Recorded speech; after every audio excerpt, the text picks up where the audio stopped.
네, 전도학교에 오신 여러분들을 주님의 이름으로 환영합니다. 저는 오늘 전도학교 강의를 맡게 된 목사 윤은상이라고 합니다. 현재 전도 지체를 담당하고 있고 그리고 일지구와 음영 지체를 담당하고 있습니다. 다른 목사님들을 통하여서 전도학교에서 전도에 관한 여러 가지 내용들을 함께 다루셨을 텐데요. 오늘은 마지막 시간입니다. 함께 전도를 우리가 해야 하는 이유에 대해서 또 전도 사역을 감당하면서 우리가 누릴 수 있는 유익에 대해 살펴보는 시간을 갖도록 하겠습니다. 네, 그렇다면 첫 번째로 우리가 전도 사역을 왜 감당해야 하는가에 대해서 살펴보도록 하겠습니다. 전도 사역이란 나의 입술을 통해서 나의 삶을 통해 복음의 내용이 누군가에게 전달되는 것입니다. 이것을 성경에서는 그리스도의 도가 전해졌다라고 표현하고 있습니다. 사도행전을 보면 바울이 다메섹까지 그리스도의 도를 전하는 사람들을 잡기 위해 가는 것을 볼 수 있습니다. 이처럼 전도란 내가 경험한, 내가 알고 있는 그리스도에 대한 복음, 그리스도에 대한 소식, 하나님께서 알려주신 진리의 길을 걸어가는 것, 그것을 전하는 것이다 라고 할 수 있을 것입니다. 그렇다면 이 복음을 우리가 왜 전해야 하는가? 그 복음이 전해지는 바로 그 장소에서 우리는 하나님의 역사와 하나님의 음성을 듣고 하나님의 역사하심을 경험할 수 있기 때문입니다. 다시 말하면 복음이 전해지는 현장, 전도의 현장에서는 하나님의 역사가 아주 강력하게 나타나는 그러한 경험을 할 수 있다는 것이지요. 이처럼 복음이 전해지는 현장에서는 하나님의 역사가 나타나지만 만약 우리가 복음을 전하는 현장, 그리스도의 도를 우리의 삶으로 전하는 현장을 외면한다면 하나님의 역사를, 하나님의 강력한 역사하심을 체험하기란 어려울 것입니다. 물론 우리가 살아가는 여러 가지 삶의 현장에서도 하나님의 역사가 다양하게 나타나지만 하나님의 복음이 원색적으로 능력을 발휘하는 현장은 복음이 전해지는 바로 전도의 현장임을 우리는 알 수 있게 되는 것입니다. 이것을 알기에 복음 전하는 것에, 전도를 하는 것에 우리의 삶을 헌신하는 것은 바로 다른 사람을 유익하게 하는 것이 아니라 나 자신이 그리스도의 복음을 온전하게 경험하는 체험으로의 초대다라고 할 것입니다. 그렇기 때문에 우리가 복음을 전해야 하는 이유는 복음이 전해지는 현장에서 하나님을 충만하게 경험할 수 있기 때문임을 기억해야 합니다. 두 번째로, 그렇다면 복음을 전하는 전도의 자리에서는 우리가 어떤 유익을 얻을 수 있는가? 전도 사역을 감당하면 어떤 유익을 얻을 수 있는지에 대해 생각해 보도록 하겠습니다.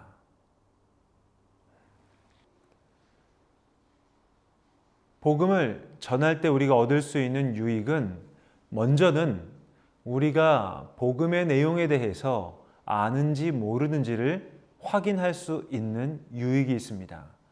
다시 말하면 우리는 매 주마다 예배를 드리고 하나님을 안다, 또 하나님의 역사를 경험했다 이야기를 하고 생각은 하지만 막상 그 이야기를 우리의 입술로 증거할 기회를 갖기는 어렵습니다.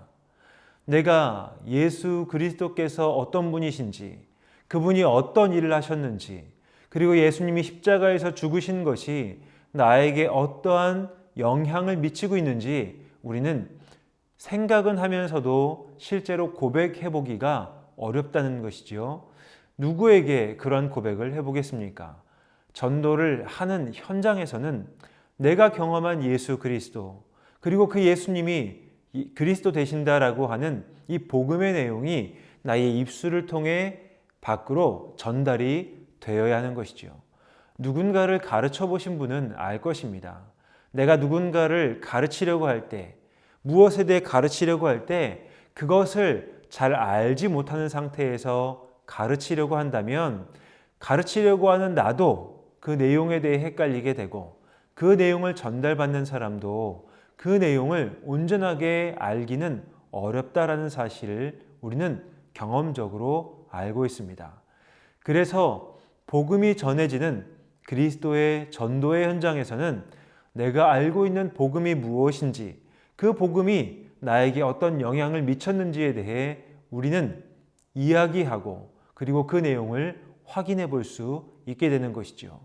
그래서 내가 복음을 알고 있었다면 그 복음의 내용이 더욱더 잘 다듬어질 것이요.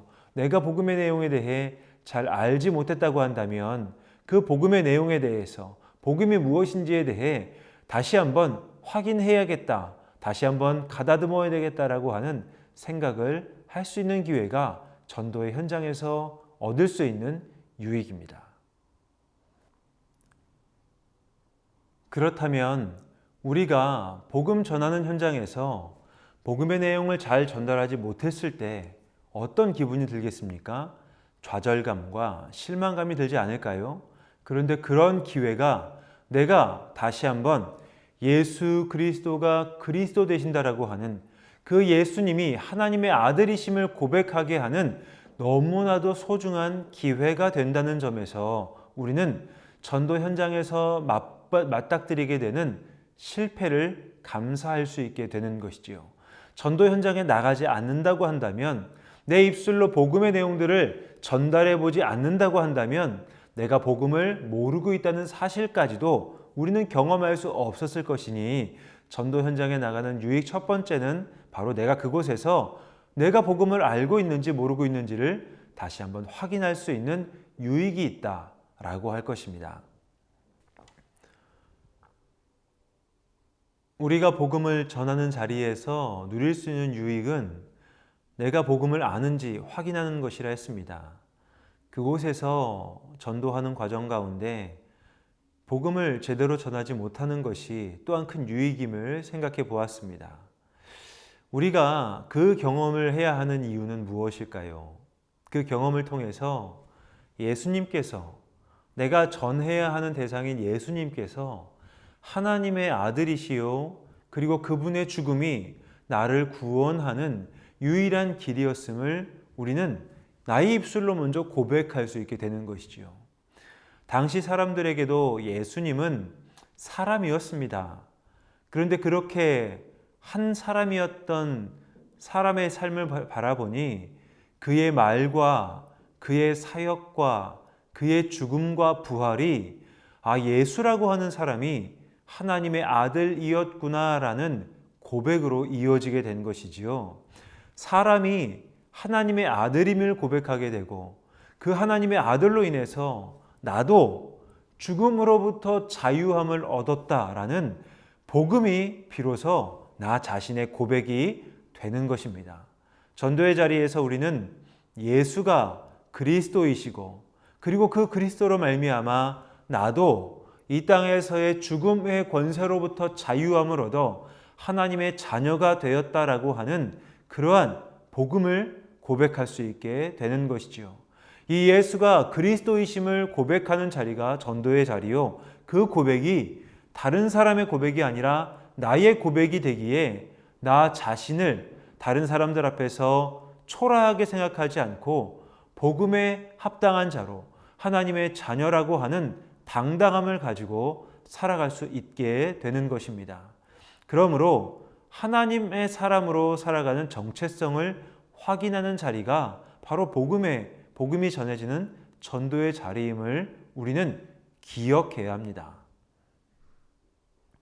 또 복음이 전해지는 그 자리에서 하나님이 우리에게 내어주신 그리스도의 희생을 확인하게 되는 것이지요. 그리스도 예수님께서 누구십니까? 하나님의 아들이요 성자 하나님 자신입니다. 자기 자신을 내어주심으로 말미암아 우리를 구원하시고자 했던 하나님의 은혜, 하나님의 사랑이 무엇인지 우리는 복음을 전하는 자리에서 우리의 입술로 고백하게 되는 것이지요. 이것은 지식에 국한된 내용이 아닙니다. 이것은 하나님이 하신 일에 대한 나의 고백이요, 나의 신앙의 고백임을 우리는 기억할 수 있는 것이지요. 하나님의 은혜가 필요한 사람이 바로 나였음을 고백하게 되는 것입니다. 우리가 무슨 능력이 있어서 전도를 하겠습니까? 우리가 무슨 지식이 대단해서 전도를 하겠습니까? 단지 내가 자격이 없는 사람이었음에도 불구하고 하나님께서 나를 구원하기 위해 하나밖에 없는 독생자 예수를 내어주셨다라고 하는 은혜를 경험하는 자리요, 고백하는 자리이기 때문에 그것을 경험한 사람으로 전도를 하는 것입니다. 그러므로 내가 은혜가 필요한 사람이었다는 것을 확인하고 그러한 고백을 하는 자리에서 우리는 비로소 나 자신을 교만의 자리로부터 겸손의 자리로 내려놓을 수 있게 되는 것입니다. 사람은 누구나 교만한 위험을 가지고 있습니다. 사람은 누구나 교만한 자리로 가고 싶은 유혹을 받습니다. 그러나 하나님께서는 하늘 보좌를 버리시고 이 땅에 우리를 구원하시기 위해 내려오셨습니다. 이것이 겸손의 모델이요, 겸손의 가장 최고의 모델이라 할 수 있을 것입니다. 예수님께서 성육신하신 것이, 예수님께서 십자가에서 죽어주신 것이 바로 그런 하나님의 사랑과 은혜를 표현하는 가장 최고의 현현이었다고 한다면 이제 우리가 그 은혜를 받은 사람답게 나에게는 자격이 없음에도 불구하고 하나님이 은혜를 주셨다라는 사실을 우리가 확인하는 자리, 그곳이 바로 전도의 자리임을 우리는 기억할 수 있습니다. 우리가 내가 은혜가 필요한 사람이다라는 사실을 기억하고 확인할 때 우리가 얻을 수 있는 유익은 다른 사람들을 비로소 존중할 수 있게 된다는 것이죠. 우리는 본능적으로 누군가를 그 사람이 입고 있는 옷, 그 사람이 타고 다니는 차, 그 사람이 가지고 있는 분위기에서 파악합니다. 그러나 하나님께서는 우리에게 구원을 주실 때에 내가 얼마나 은행에 잔고가 많은지, 내가 얼마나 사회적으로 지위가 높은지, 내가 얼마나 능력이 많은지에 따라 구원하시고 안 하시고를 결정하지 않으셨습니다. 하나님께서는 내가 그냥 있는 그대로의 모습을 보여드렸기에 이런 나를 향해 이 세상으로 뛰어들어오셨고 이런 나를 위해 예수님을 십자가에 못 박으셨습니다. 그것을 통하여 우리는 알게 되는 것이죠. 하나님의 은혜는 나와 같은 죄인에게도 필요한 것이었구나. 그리고 우리 주위를 둘러보면 복음이 필요한 사람, 그리고 하나님의 은혜가 필요한 사람들이 보이게 됩니다. 그 사람이 돈을 아무리 얼마나 많이 가지고 있건 돈이 없건 간의 문제가 아닙니다. 그 사람이 사회적으로 지위가 높건 낮건의 문제도 아닙니다. 단지 그 사람이 거기 있기에 우리는 복음을 들고 그 사람에게 찾아갈 수 있게 되는 것이지요. 그것이 바로 전도를 통해 우리가 사람을 존중할 수 있다라고 하는 유익을 얻는 자리입니다. 맞습니다. 저는 은혜가 필요한 사람입니다. 그리고 저는 죄인입니다. 우리는 이 사실에 대해 지식적으로는 알고 있을지 몰라도 이 사실을 날마다 고백하기는 어렵습니다. 그렇기 때문에 전도의 자리에 나아갈 때 우리는 맞아, 내가 하나님의 은혜가 필요한 사람이었지. 내가 그 은혜가 없으면 지금 이 자리에 있을 수 없는 죄인이었지 라고 하는 것을 매 순간 경험하게 되는 것이죠. 전도는 이 이유만으로도 의미가 있는 행동이요. 그리고 이 이유만으로도 우리가 나아가야 하는 이유가 됩니다. 우리가 복음을 전하는 현장을 사모해야 되는 이유, 그리고 그 일을 너무나도 제한해서는 안 될 이유가 여기에 있습니다.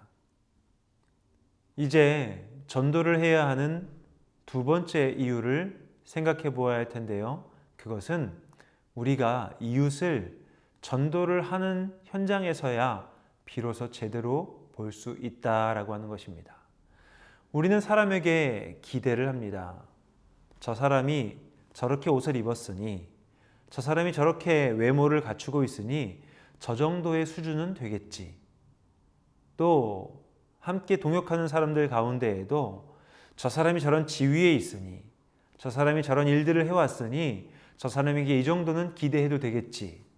하지만 그런 기대가 얼마나 많이 깨질 때가 많은지를 우리는 이미 경험적으로 알고 있습니다. 내가 기대한 만큼 사람들은 채워줄 수 없다라는 사실을 우리는 기억해야 합니다. 그러면 전도 현장에서 우리가 보는 사람들은 어떤 사람들일까요? 아무런 문제가 없어 보입니다. 또 너무나도 바쁜 일들이 많은 것처럼 보입니다. 그런데 하나님께서 은혜를 내리셔서 그분들 가운데 이야기를 할 기회가 생기면 너무나도 멀쩡해 보이는 사람 마음이 썩어가고 있음을 경험합니다. 또 아주 밝아 보이던 사람이었는데 그 마음에 상처와 멍과 아픔이 자리 잡고 있음을 알게 되는 것이지요. 가까이 가지 않았을 때에는 결코 알 수 없었던 내용입니다.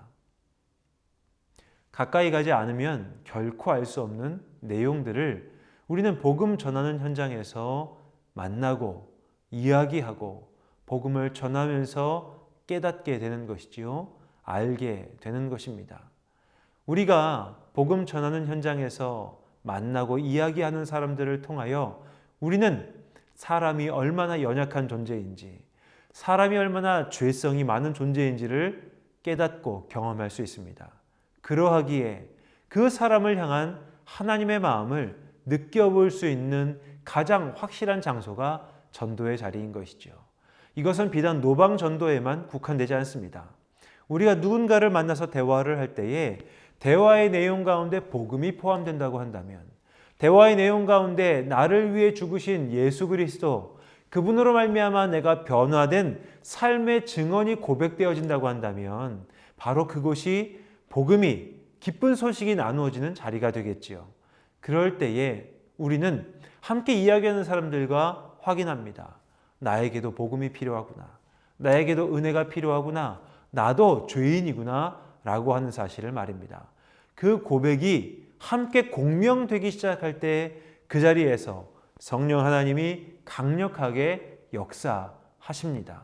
그러한 역사의 경험을 하는 자리가 바로 전도의 자리임을 우리는 기억해야 하는 것이죠. 우리가 그 전도의 자리를 사모할 때에 우리의 전도의 현장은 노방에서 모르는 사람들만으로 국한되지 않습니다. 그 사람들과 대화를 나누며 복음을 나눌 때에는 노방에서 복음을 전하지만 교회 안에서, 가정에서, 또 우리가 살아가는 삶의 자리에서 자연스럽게 이야기의 물꼬가 터지기 시작할 때 우리는 그 이야기들을 통해 온전히 복음의 내용을 담아낼 수 있게 되는 거죠. 그 복음의 내용을 담아내려고 하면 우리가 생각만으로 되겠습니까? 그렇지 않습니다. 그것을 담아내는 연습들이 필요하고 그것을 담아내려고 했던 많은 시간들이 필요하지요. 그 시간들과 그 연습의 자리가 어디인가? 바로 우리가 복음을 전하는 복음 전도의 현장임을 기억해야 합니다. 그 현장에서 우리가 복음을 전해볼 때에 어눌했던 나의 입술 가운데 삶에서 불확실했던 예수 그리스도의 경험이 더욱더 확실해지고 더욱더 갈고 닦아져서 나중에 하나님이 만나게 하신 그 사람과의 만남을 통해 복음의 내용이 온전하게 선포되어지고 복음의 내용이 전달됨을 우리는 확인할 수 있습니다. 우리가 전도를 해야 하는 이유 두 번째 유익이 이웃을, 사람을 바로 전도 현장에서 제대로 볼 수 있는 것이다 라고 말씀을 드렸습니다. 우리는 그 자리에서 사람이 어떤 존재인지, 사람이 얼마나 마음의 죄와 아픔과 절망과 고통을 가지고 살아가는지 확인하게 된다 말씀을 드렸습니다. 이제 전도를 하면서 얻을 수 있는 유익 세 번째에 대해 생각해 보겠습니다. 그것은 전도의 현장에서 우리가 하나님의 역사를 간절하게 구한다라는 것입니다. 언제 하나님께 간구해 보셨습니까? 언제 하나님이 강력하게 역사하시길 기도해 보셨습니까? 우리는 이 땅을 살아가면서 많은 것들을 가지고 있습니다. 우리는 많은 것들을 소유하고 있고 많은 능력을 가지고 있고 또 지식적으로도 우리가 무엇인가를 깨달아 알 수 있다고 생각합니다. 그래서일까요? 의외로 살면서 우리가 하나님을 찾고 하나님의 역사를 간구하고 하나님의 음성을 간절히 바라는 일들이 많지 않음을 확인합니다. 저는 저 스스로의 지식을, 제가 가진 지식을, 또 저는 제가 경험했던 삶의 경험을, 또 저는 제가 가지고 있는 능력을 의지하려고 할 때가 많음을 확인합니다. 그래서 하나님을 의지하려고 하기보다는 제가 공부했던 공부의 내용이나 가지고 있는 지식이나 경험이나 능력이나 아니면 다른 사람을 통한 인맥을 통해서 저에게 당면한 문제들이나 아니면 제가 원하는 것들을 이루려고 할 때가 많음을 확인한다는 것이지요. 그래서 하나님의 사람이고 목회자이지만 일상에서 하나님의 역사를 간구하는 일은 많지 않음을 부끄럽지만 고백하게 됩니다. 그런데 전도 현장에서는 어떤 일이 벌어지겠습니까? 전도 현장에서 내가 알지 못했던 사람과의 만남이 또 그 사람과의 대화가 이제 시작되었습니다. 어디로 흘러갈지 모릅니다. 이 사람의 마음이 어떻게 변할지도 모릅니다. 그래서 우리는 그 자리에 나아갈 때에 먼저 하나님께 기도합니다.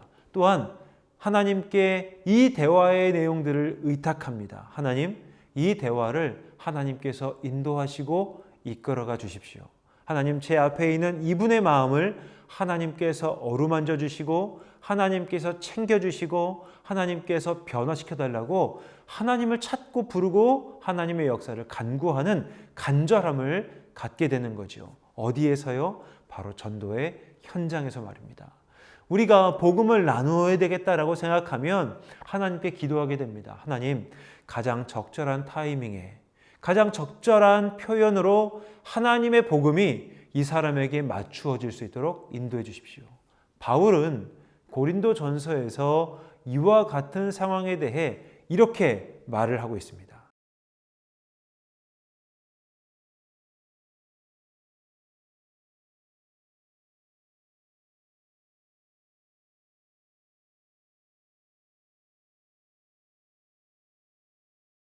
바울이 무엇이라 이야기합니까? 복음을 알지 못하는 사람에게는 율법이 없는 사람처럼 대하겠다. 하나님을 알지 못하는 사람에게는 하나님을 알지 못하는 사람처럼 대하며 그에게 복음을 전하고자 바울은 노력합니다. 또한 율법을 알고 있고 하나님을 알고 있는 사람에게는 하나님을 알고 있는 사람다운 그러한 지식으로 그에게 다가가겠다라고 바울이 말하는 것이지요. 이처럼 우리가 복음 전하는 현장에서, 전도의 현장에서 사람을 만나게 되면, 복음이 전해지게 되면 그곳에서 비로소 하나님을 간구하고 하나님의 음성을 찾으며 하나님이 역사하시기를 간절히 간구하게 되는 것이죠. 이처럼 복음의 현장에서 비로소 우리가 복음을 전하는 일을 하게 될 때에 하나님이 개입하시고 하나님이 역사하시고 하나님이 일하시기를, 그래서 지금 내 앞에 있는 사람에게 하나님의 역사가 아주 강력하게 나타나기를 우리는 비로소 간구하게 되는 것입니다. 하나님을 찾게 되는 것이죠. 하나님의 역사하심을 위해 기도하게 되는 것입니다. 이처럼 복음 전하는 현장에서 누리는 세 번째 유익은 하나님의 은사와 하나님의 역사를, 하나님의 일하심을 우리가 간절히 간구하는 것이다 라고 할 것입니다. 이제 우리가 전도를 해야 하는 이유 가운데 전도를 통해 얻을 수 있는 유익 네 번째 내용을 살펴보도록 하겠습니다. 그것은 세 번째에서부터 이어지는 것인데요.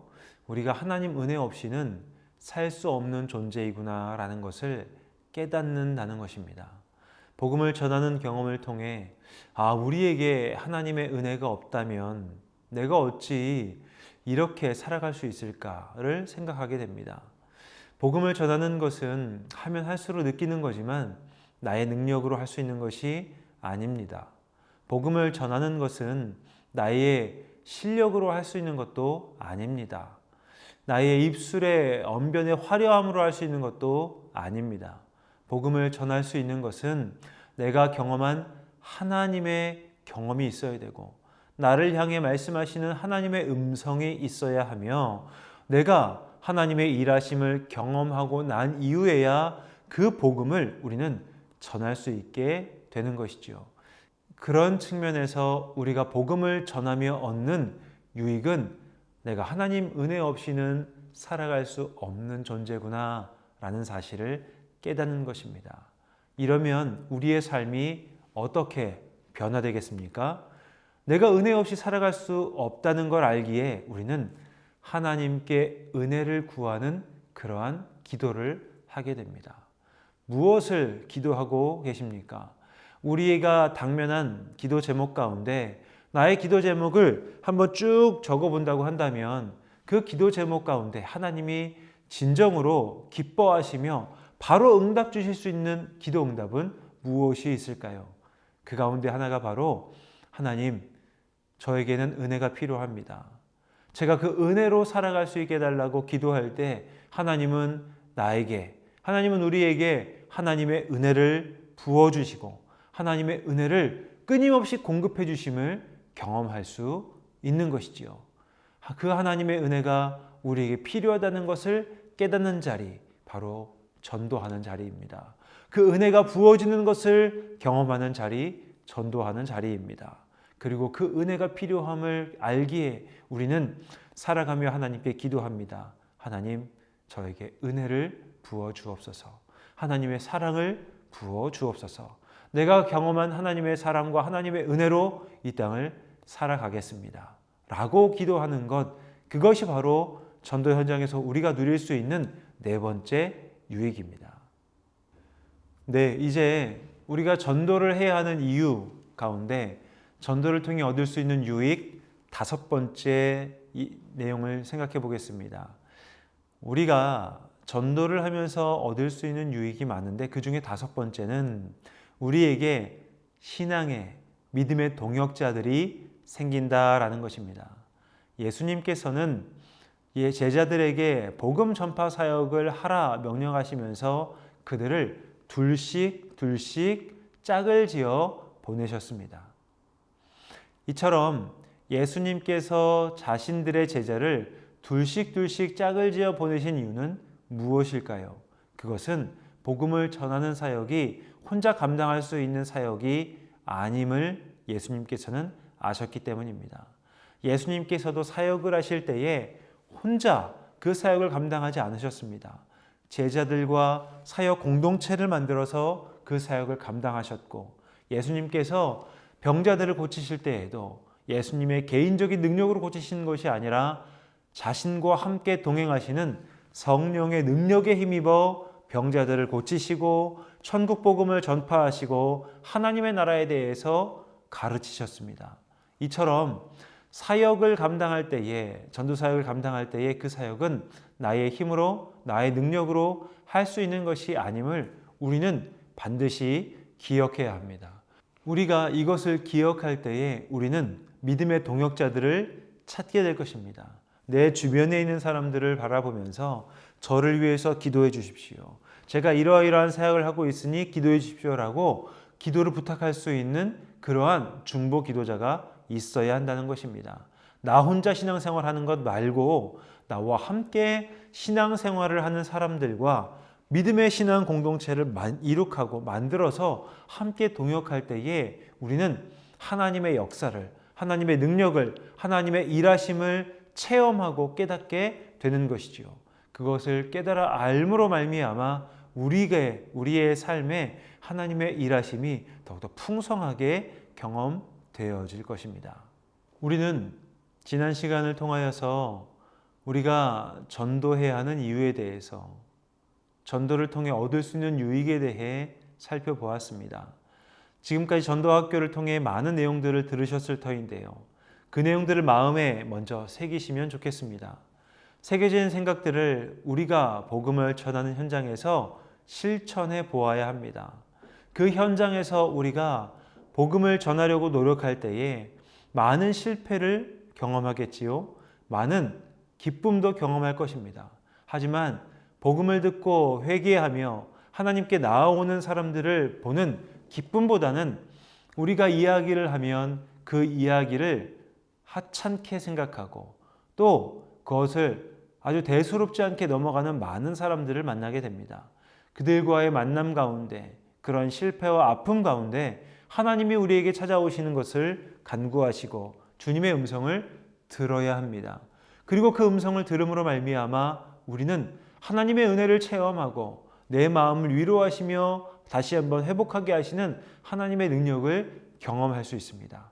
그 경험이 우리의 이웃들과의 삶의 자리에서 하나님의 사람으로 살아갈 힘을 얻게 하는 것이지요. 우리의 신앙의 성숙이 일어나게 만드는 것입니다. 그러므로 전도 학교를 통해 들었던 내용을 마음에 잘 새기시고 그리고 이러한 내용을 통하여서 우리 삶의 자리에서 때로는 노방에서 때로는 누군가의 만남을 통하여서 때로는 가족들과 교인들과의 만남을 통하여 우리의 이야기 중심의 복음의 내용을 포함시키시면 좋겠습니다. 그 복음의 내용, 예수님이 하나님의 아들이시고 예수님이 죽으신 것 때문에 내가 하나님의 자녀가 되었고 하나님의 자녀가 됨으로 말미암아 내가 살아가면서 누리는 많은 유익들을 우리가 우리의 입술의 고백으로 녹여낼 수 있다고 한다면 그것이 내 앞에 있는 사람들의 수준에 맞게 그 사람들이 들을 수 있는, 알아들을 수 있는 이야기들로 전달될 때에 복음은 비로소 역사하기 시작하고 하나님이 일하시기 시작하는 공간이 열리게 되는 것이죠. 우리가 있는 곳은 하나님이 함께 하시는 공간입니다. 우리가 살아가는 곳은 하나님의 역사가 일어날 수 있는 공간입니다. 이제 관건은 내가 그 하나님의 역사를 일으킬 수 있는 기폭제가 되느냐 아니냐인 것입니다. 전도자로 살아가기 위해 노력하면서 우리 자신을 하나님께 온전히 드리는 모든 분들 되시면 참 좋겠습니다. 그래서 우리가 전도를 통해 하나님을 경험할 수 있다라고 하는 사실을 꼭 기억하고 그 하나님을 경험하면서 얻을 수 있는 내가 받은 은혜가 무엇인지, 예수가 누구인지, 그리고 사람을 온전하게 볼 수 있고 그리고 나에게 은혜가 필요함을 고백함으로 인하여 그 은혜가 필요한 사람들끼리 신앙의 공동체를, 중보의 기도의 공동체를, 사랑의 공동체를 잘 만들어갈 수 있는 그러한 모든 전도학교의 모든 식구분들 되시기를 성부와 성자와 성령의 이름으로 간절히 축복합니다.